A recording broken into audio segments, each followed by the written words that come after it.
Hello everyone and welcome to my YouTube channel. Today we are going to discuss how to fix Safari couldn't open the page because the server stopped responding. For example, if you click on that any kind of website and you see this kind of error on the Safari. So how you can fix that? For this, what you have to do, you have to simply watch this video completely.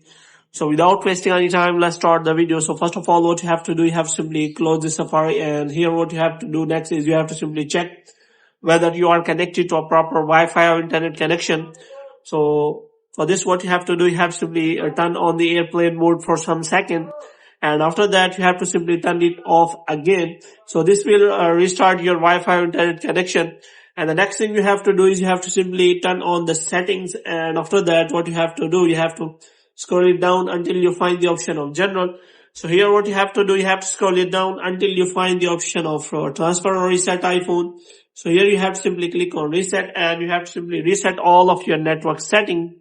And after resetting all of your network setting, what you have to do, you have to simply again go back, and here you have to click on setting again, and you have to go to general, and after that you have to click on iPhone storage, and you have to check whether any kind of storage problem is not available. So here you have to simply click on Safari, and here what you have to do, you have to simply clear all of the data related to Safari, so that any kind of problem related to Safari usage is not available. So after doing that, what you have to do next is you have to simply check whether that website server is not down.